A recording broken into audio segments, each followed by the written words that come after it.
सांगा ना त्यांना लवकर करायला. अरे होतंय होतंय, जरा थांब. बाबा अजून किती वेळ? काय की लेकीनी जेव्हा कुठलीही गोष्ट फरमाईश केली ती आपल्याला पूर्ण करणं भाग आहे. जेव्हा मुलं आपल्याला अचानक काही फरमाईश करतात ना, तेव्हा आपली किती धांदल उडते नाही. म्हणजे आता त्यांना डब्यामध्ये वेगवेगळ्या गोष्टी लागतात, खाऊच्या डब्यामध्ये. आता दरवेळी वेगळं काय आणणार? आपण बऱ्याच नवनवीन प्रयोग करत असतो, पण कसं आहे की त्यांना आणखीन काहीतरी वेगळं लागतं. मंडळी, आपल्या या प्रयोगांमध्ये आणखीन 2 रेसिपीजची भर होणार आहे. आज मस्त 2 रेसिपीज करणार आहोत आपण. आज आपली पहिली रेसिपी आहे इडली सँडविच. सगळ्यात आधी साहित्य बघूया. लागणारं साहित्य आहे, इथे आपण लेट्यूस घेतलेलं आहे, नंतर इडलीचं तयार जे पीठ मिळतं ते घेतलेलं आहे, चीज घेतलेलं आहे, इथे गाजर आहे, इथे कोबी घेतली आहे, बीटरूट घेतलेलं आहे, नंतर चक्का घेतलेला आहे, सँडविच चटणी असते ना हिरवी चटणी ती घेतलेली आहे, नंतर इथे आपण बटर घेतलेलं आहे, केचप, व्हिनेगर, साखर, लसूण, काळी मिरी आणि मीठ. आता सगळ्यात आधी आपण काय करतोय,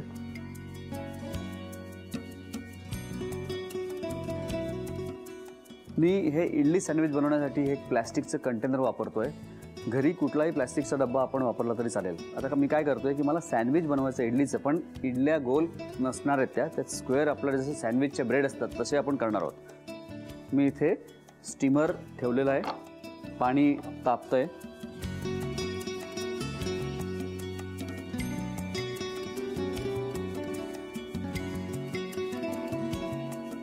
आता हे जे कंटेनर आहे हे मी स्टीम करायला ठेवतोय.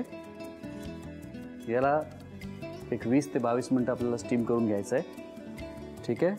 आणि मी आता काय एक काम करणार आहे, इथे एक बोल घेतलेला आहे, त्याच्यामध्ये कोबी चिरून घेतलेला, गाजर, कोबी जी आहे पत्ताकोबी जी घेतलेली आपण ती साधारणपणे 1.5 वाटी आहे आणि गाजर अर्धी वाटी. आता याच्यामध्ये टाकणार आहे मी थोडं बीट. आता बीट ऑप्शनल आहे, म्हणजे काय बीट एक हेल्दी थोडंसं आणखीन असावं सँडविच, त्या दृष्टीने बीट पण याच्यामध्ये टाकतो आहे. पण या अर्थात याच्यामध्ये मी व्हिनेगर मीठ टाकल्यानंतर बीटचा रंग सुटणार आहे आणि याचं जे मिश्रणाचं जो रंग आहे पूर्ण हा एकदम लालसर बीटचा रंग होणार आहे. याच्यात टाकतो मी मीठ, साखर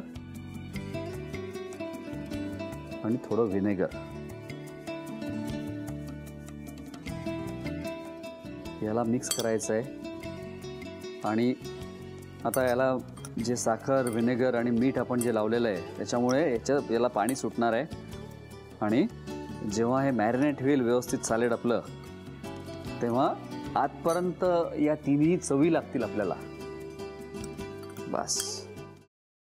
paneer mushroom stick with barbecue sauce करण्यासाठी लागणारे साहित्य: किसलेलं गाजर, उकडलेला बटाटा, पनीर, तांदूळाचं पीठ, रवा, मटार, मशरूम, कोबी, मीठ, मिरची, कोथिंबीर आणि बार्बेक्यू सॉस. कृती: प्रथम एका बाउलमध्ये किसलेलं गाजर, उकडलेला बटाटा, कुस्करलेलं पनीर, मटार, मशरूम, हिरवी मिरची, कोथिंबीर, कोबी, मीठ आणि तांदूळाचं पीठ घालून सर्व एकजीव करून घ्यावं. तयार मिश्रणाच्या स्टिक बनवून रव्यामध्ये घोळवून गरम तेलात तळून घ्याव्यात आणि सर्व्ह कराव्यात.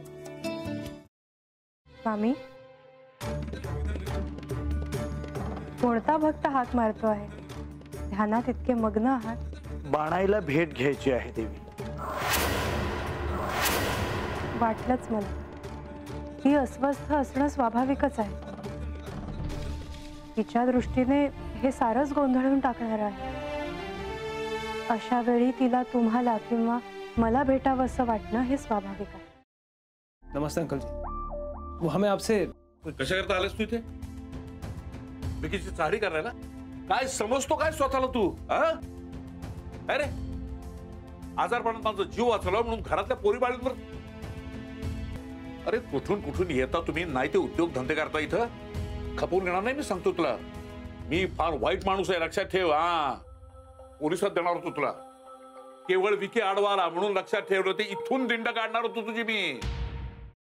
मामा, आता आपण काहीच करू शकत नाही.